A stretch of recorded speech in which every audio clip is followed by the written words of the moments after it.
series of kind of like a 5-part series. And the first 2 days were sort of the same message to get everyone on the same page. But today is where we really start differentiating for the audience. And you are not going to be disappointed with some of the resources that we have available. The other thing that we want to tell our viewers is that the Gale Professional Library that you're about to hear more about is doing extensive work with the Professional Development and Learning Office, also working with Curriculum Design and Learning Innovation. And you may have heard or seen the icon with the Library Media Specialists across our district. It is a great company who has the vision for student learning in mind, and they know that that happens when we are helping to shift educator practices. So I will turn that over to Andrea and Lori and thank them both for being here today representing JCPS Professional Learning. And then also thank you to our IT team for helping us make this possible. All right, thank you. And actually today is going to be the 102 series. We spent Monday and Tuesday kind of talking about the 101. Oh, okay. Of how to access the collection and what it looks like when you're maneuvering in there. And today we're going to spend some time talking about how you would use these resources to conduct a book study, or better yet, how you would use them to create text sets to create a professional development learning series. So let's go ahead and jump right in. Just want to refresh you a little bit. Your collection is aligned to the Danielson Framework for Teaching.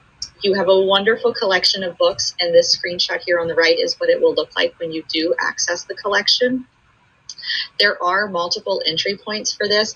JCPS has done a wonderful job making sure that these are accessible in many, many ways. You can absolutely enter through the Library Media Services webpage. There is an icon right here. It sits just below the Gale in Context for Educators, which is another tool that you use within your district, and I highly recommend you take some time and spend in both of these resources. You also have a link at the Professional Development and Learning site. I know some schools are going to be posting this on their individual LibGuides and in their professional development training sessions. So whatever you are going, look for this icon. It is the Gale eBooks Professional Collection icon.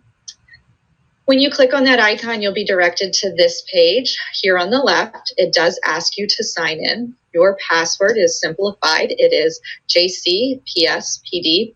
It is not caps sensitive, so if you type in the lowercase, that works just as well. Then when you log in, this here at the right is exactly what you will see. So to be respectful of everyone's time, we are going to jump right in. We have kind of broken down how to conduct a book study into 5 simple steps. Pretty much the who, what, when, where, and why. Your first step is your audience and leader, your goal, the book you're choosing or text set, then the format and platform, and then how to facilitate and follow through. I do want to spend just a moment kind of going a little deeper into each of these steps so that I make sure we're all on the same page as we start looking live. Your first step is your audience and your leaders. And the questions you really need to be answering is, who's going to be reading the book and who will be facilitating this study? Those are your main questions, and these are just some ideas that I have seen happen. I was a classroom teacher up until this past August in a district here in Southwest Ohio, just a little north of Cincinnati, and we used Gale eBooks as part of our professional development. And I was fortunate enough to sit on many of these teams, so I got to experience it at different levels. And you can read those. Grade level teams, I mean, that's easy. They're convenient. You're all at the same level. You can do it subject specific or core academic teams. So your math department, your science department. Then of course you could always look at PLCs. Do you have new teachers that you need to work with?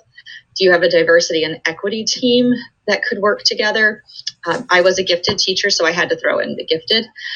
Or if you have intervention teachers, or maybe you have foreign language teachers, there's a ton of options that you could do. Or your department teams that are already in place. A really fun one that I worked on was a vertical team. And this was not something a lot of people think about. I was a 4th grade math and science teacher. So we actually worked with the 3rd grade and the 5th grade teachers so that we could make sure there was that continuity across grade levels. And I would encourage you to think about that, just kind of outside the box. Your step 2, SMART goals. You can't just say, we're going to become better teachers using these ebooks. Like, that's not measurable. It's not specific. There's no time frame. So I'm sure we've all seen this SMART. I'm not going to read it to you, but make sure your goals are obtainable. Your step 3 is choosing the book. And I put at the top, it's better yet to choose a text set. Anyone can just say, oh, this is the latest, greatest book. Let's all read it together. But I know that personally, I've experienced times where I've sat down to read a book that everyone was raving about. And by the second chapter, I was so disengaged that I honestly just didn't finish it. So text sets are a great option for that way. But please, whatever you do, make sure you read the book first. If you just try to stay one chapter ahead of the group, you're going to fail to connect the dots and to see the bigger pictures. I mean, we know by the end of the book, you're seeing things that are referenced in the beginning that are really, really important to the learning. You should be taking notes and flagging sections for reflection. And I cannot stress enough, please don't skip this step. In order to be the leader and to facilitate a group effectively, you need to know the content. So I am going to jump back to this. No, I'm going to keep going. So format and platform.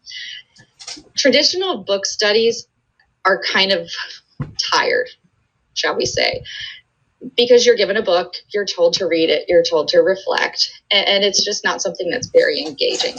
So here are some ideas for the format and platform that I'd like you to explore.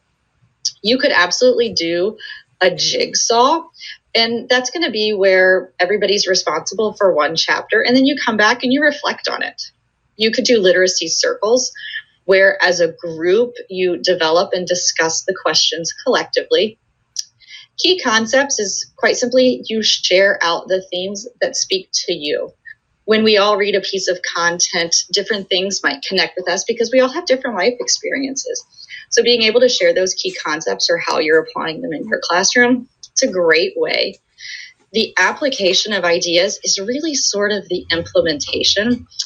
The team is going to determine a new strategy, actually implement it, and then report back the results.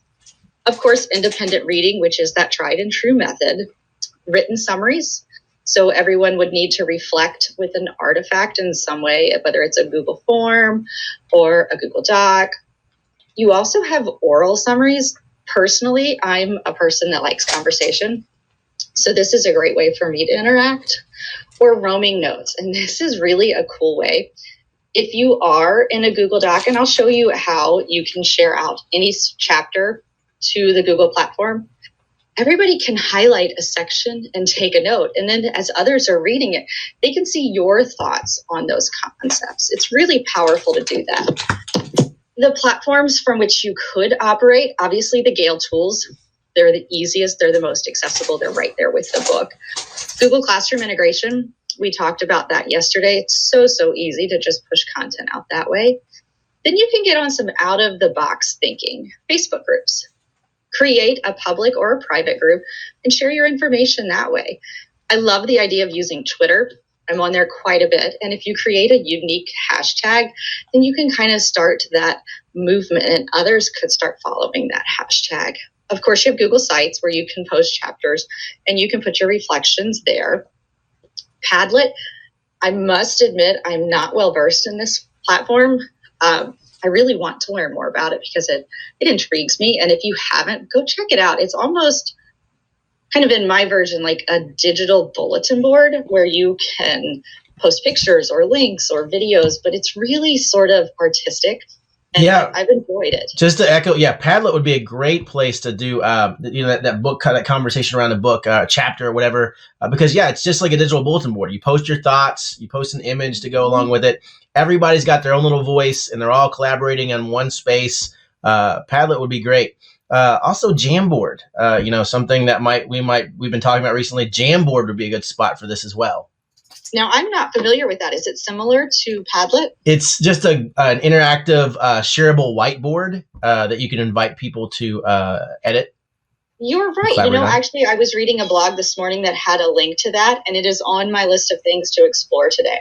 Yeah, Jamboard. It's like the MVP of NTI. Well, all right, thank you. Quite an endorsement. There you go. Then, of course, you have Google Groups as another way that you could interact with others. So your step 5 is facilitate and follow up. I love word clouds because I'm a visual learner. Basically, I just want you to know teachers are busy. You need to be respectful of their time. Some ideas, just send one chapter along with the audio file.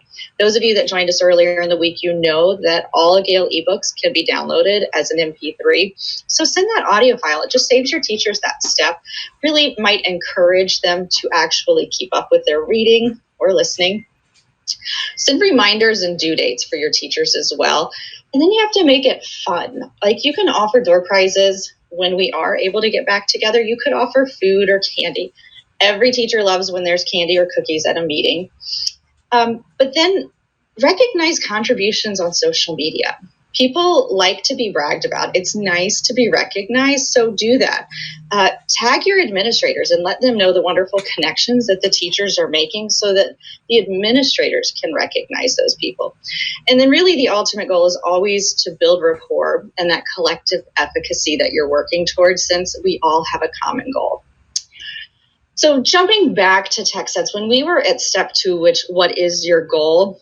A text set is going to be a collection of text that's tightly focused around that goal. Personally, I love a text set because it's going to give you multiple perspectives on that issue.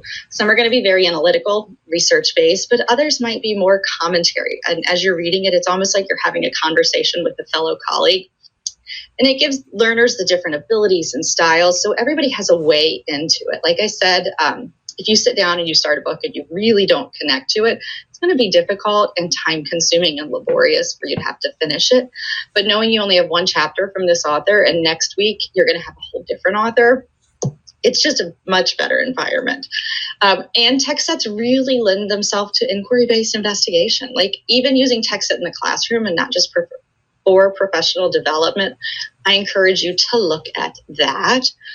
Before we go live into the database, I do want to encourage everyone that should they come across a topic that they feel they need more content to support a book study or a text set, please reach out to your PDL department. And everything I've covered so far is kind of time consuming.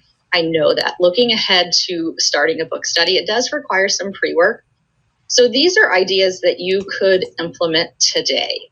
You could use Motivational Mondays to where you're sending out something with positive behavior information or teacher self-care. Teamwork Tuesdays, someone within your PLC could just share a single piece of content to really help build that teamwork atmosphere. Whatever Goes Wednesday, talk about it Thursday. And I put something a bit divisive. We know that there are theories and opinions in education that not everyone agrees with. So throw it out there.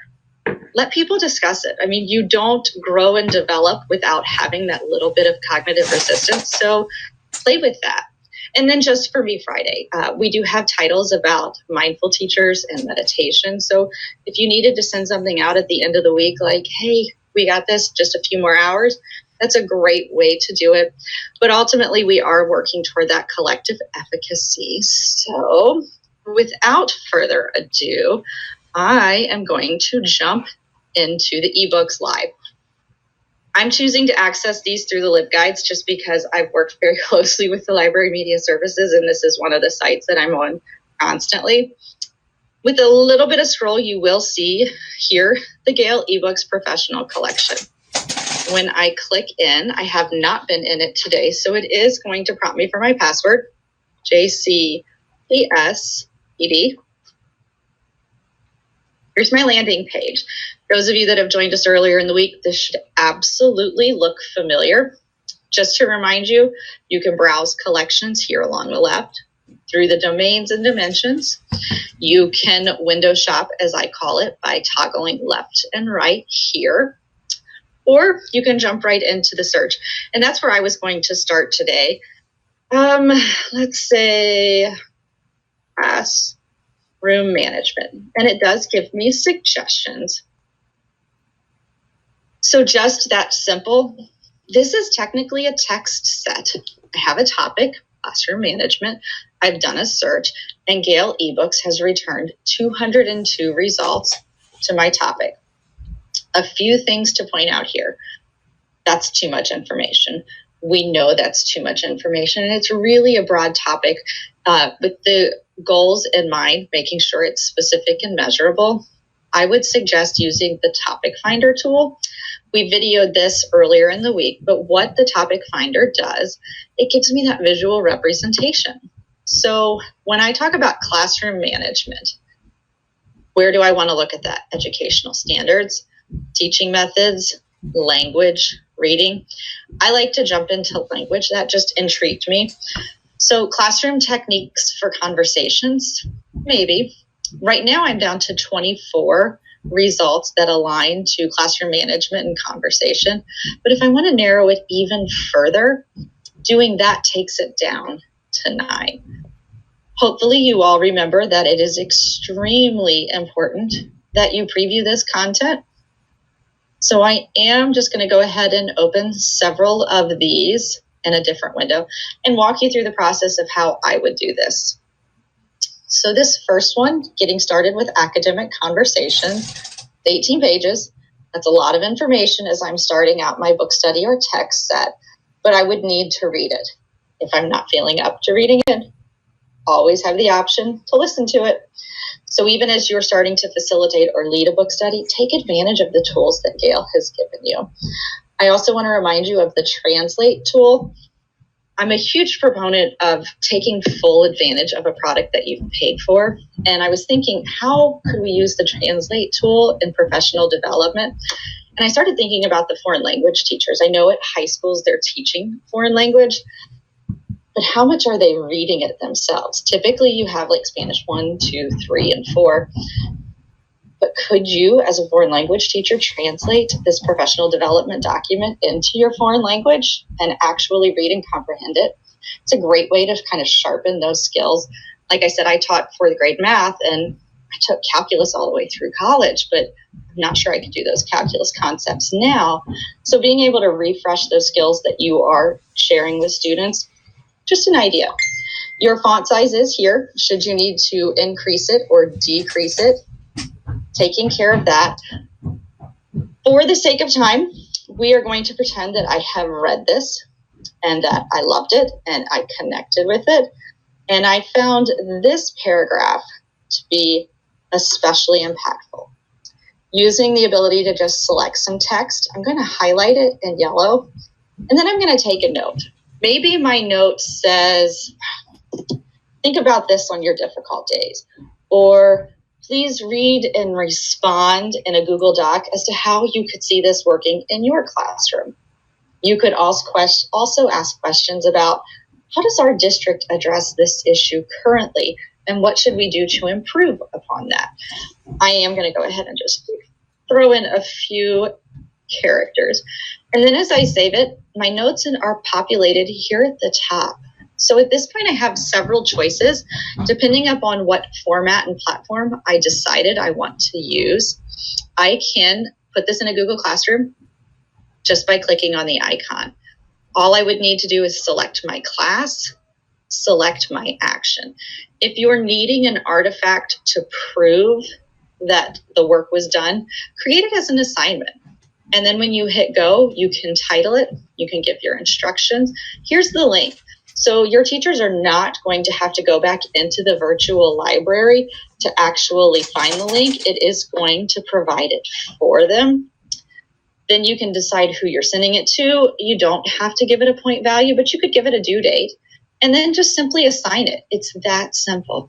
If you're doing something a bit more outside the box and you want to post this on a Padlet or another website, or what was the other one, Jamboard, you're going to want to utilize the Get Link tool. This Get Link tool creates that persistent URL so that you can share it in any form that you would choose. Simply select it, copy it, and then you can paste it wherever. You also have the option to send to. You can send it direct to your Google Drive. Just like that, it lets me know that the documents have been sent to Google Drive and will appear shortly. I do want to show you what it looks like in Google Drive when you do that. So here is my personal Google Drive, taking its time.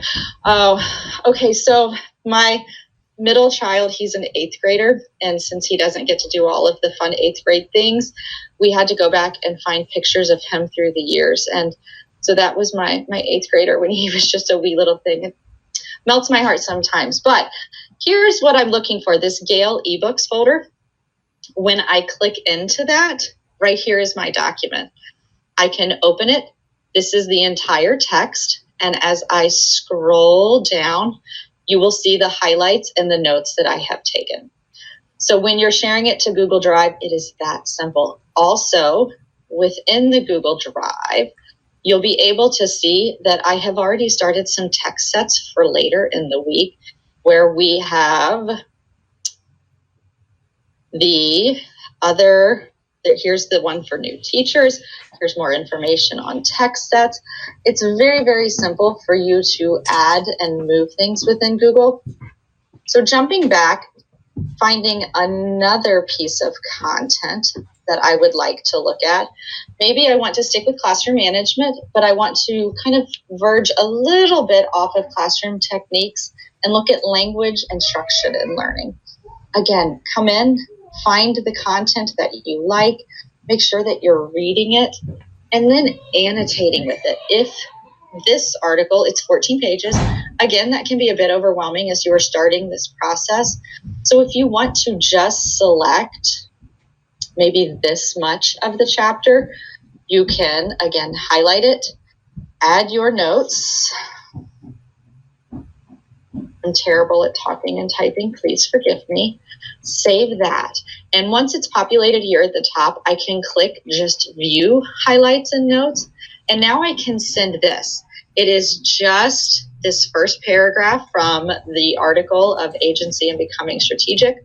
And then the other paragraph that I had highlighted from our previous chapter.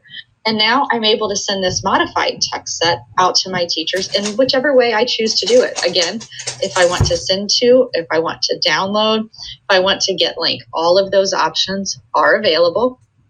You can even edit your notes if you happen to notice that you made a mistake here. And they will also be given a hyperlink back to the entire book. So when you have those moments where you really do connect with the content and you want to explore more, know that it's there. That brings me to another topic.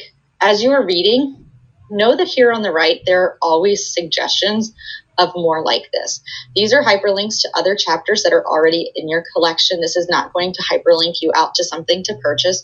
It will only allow you to explore things that you already own. And then you have related subjects, because sometimes we know that our search terms aren't the most accurate as they could be. So related subjects is here at the right for you to look at as well. I do want to pause for just a minute, see if there are any questions, comments, concerns, things you want me to show again. It's been a whole lot of information in a very short period of time.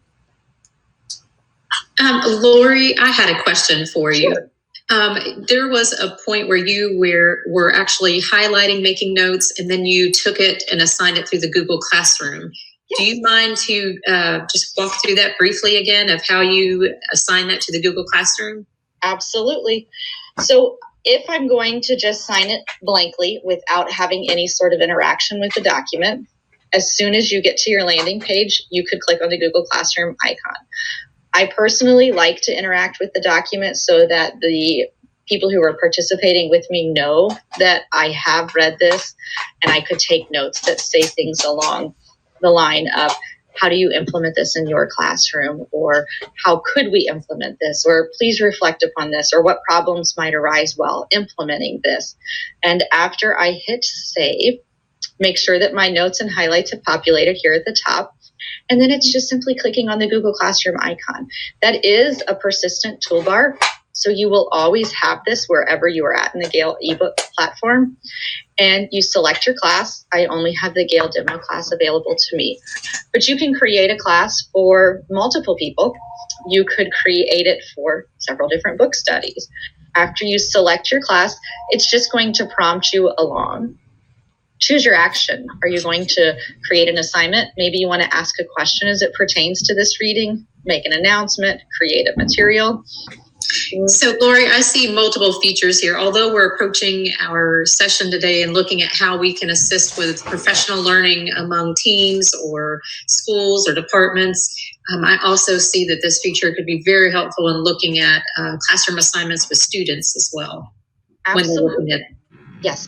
And the great thing about all Gale products is the functionality. Whether you are in one of our databases when it's Gale in Context for Educators, or if you're in the eBook platform, everything looks and operates the same. It has a very comfortable feel. So once you get in and you begin to explore it, it kind of becomes your home base.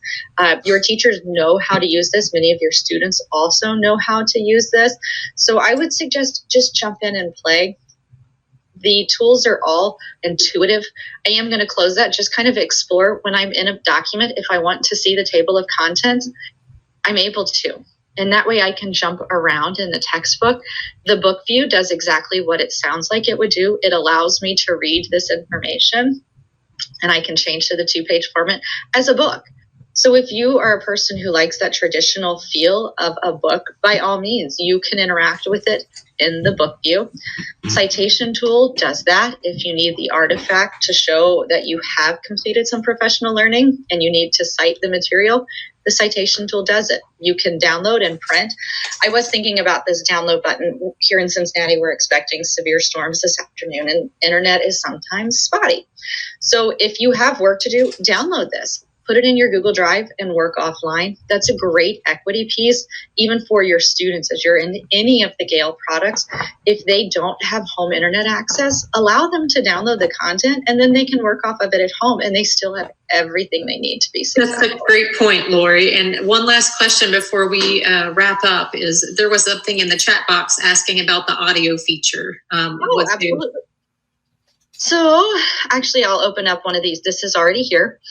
On the listen button, I am going to pause it so it doesn't speak over me.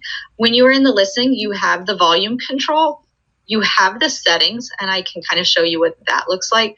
You can change your highlighting options, and then it will highlight the word and the sentence. You can change your text color. You can change the speed and the rate at which it reads to you. But the download is right there next to it. It downloads it as an MP3 so that you can listen to this on the go.